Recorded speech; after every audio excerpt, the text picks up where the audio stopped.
1% aja signifikan. Begitu, ya.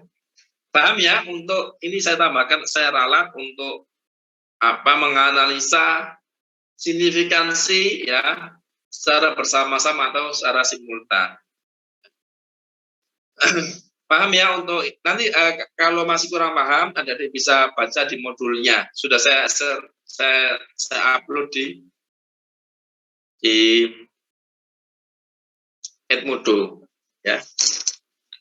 Baik, sekarang kita melakukan uji asumsi klasik, ya. Nanti secara teori apa sih uji asumsi klasik itu, ya? Apa terdiri apa saja sih asumsi klasik itu? Ada 4 ya. Ya sebenarnya banyak, tidak hanya 4 ya, ada 15-an lebih, 10-an lebih gitu. Tapi yang kita pakai untuk ini ya ada 4. Yang pertama ada uji multikolinearitas ya. Ini saya video dulu. Saya rekam dulu.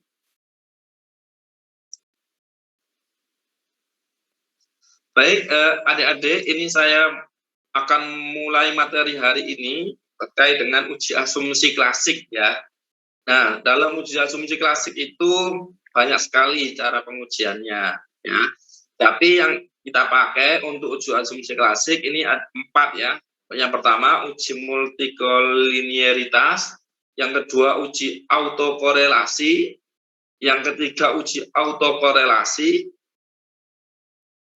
yang ketiga uji heterokedastisitas ya. Yang keempat uji normalitas. Saya ulangi lagi, ada 4 pengujian, yaitu yang pertama uji multikolinearitas ya. Yang kedua uji autokorelasi, yang ketiga uji heterokedastisitas ya. Yang keempat uji normalitas ya. Apa itu multikolinearitas, apa itu autokorelasi, apa itu heterokedastisitas, apa itu normalitas, nanti adik-adik baca di modulnya.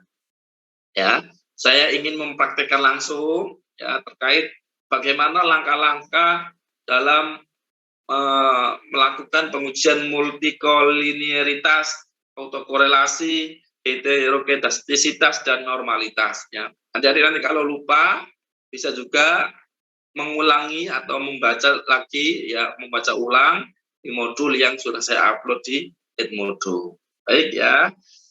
Langsung saja ya. Yang pertama uji asumsi klasik yang pertama yaitu uji multikolinearitas. Ya. Uji multikolinearitas ya. Saya tutup ini ya dari awal ya. Hasil regresinya saya tutup. Klik kanan ya, kita klik Y, variabel independen, variabel dependennya, variabel independen X1, variabel independen X2, kita klik kanan, open as equation ya. Kemudian kita oke. Nah, setelah kita oke, kita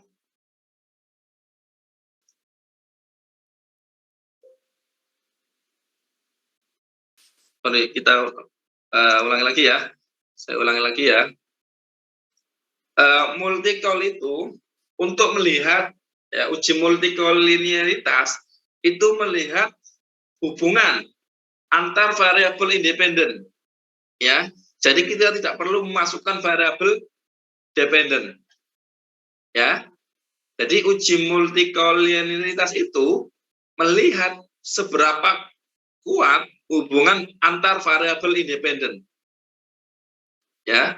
Jadi kita tidak melihat hubungan antara variabel independen dan variabel dependen, tetapi kita melihat hubungan antar variabel independen ya.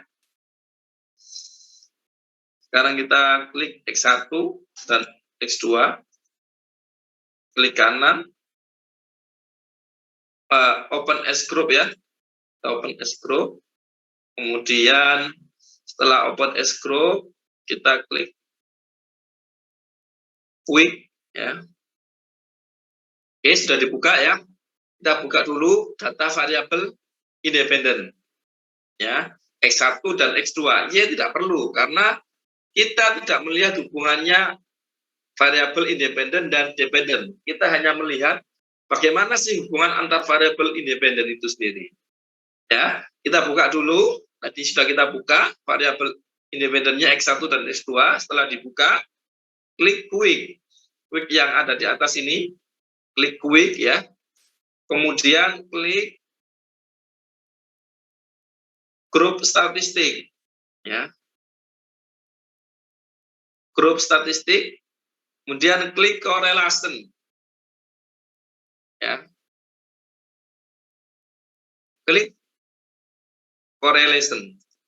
Oke. Ya, sudah benar, langsung di oke aja. Ini X1 dan X2 ya, kita melihat korelasi X1 dan X2. Oke, kita delete aja. Nah, untuk melihat korelasinya, ketika nilai korelasinya 70 sampai 80% ya, atau mendekati 100, maka memiliki korelasi yang kuat. Jika memiliki nilai korelasi yang kuat, maka ada gejala multikolinialitas ya. Tidak boleh.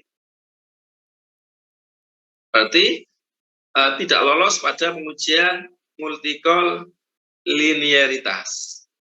Nah, kita lihat berapa nilainya korelasi antara X1 dan X2. Jangan dilihat X1 dengan X1, dirinya sendiri dengan dirinya sendiri pasti besar.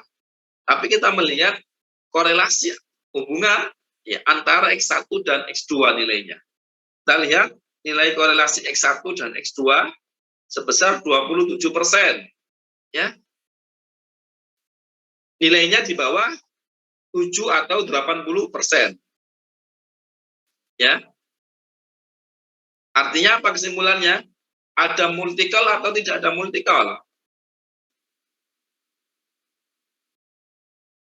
Ada multikol atau tidak?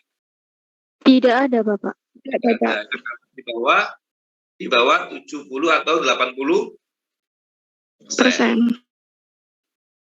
Jadi kesimpulannya, untuk asumsi klasik yang pertama ini tidak ada multikol linearitas karena di bawah 80%. Oke ya. Selanjutnya sudah sampai situ aja. Ya, ini kalau sebagai bukti ini disimpan kalau bisa disimpan. Simpan, di copy begitu ya. Oke, di Word ya.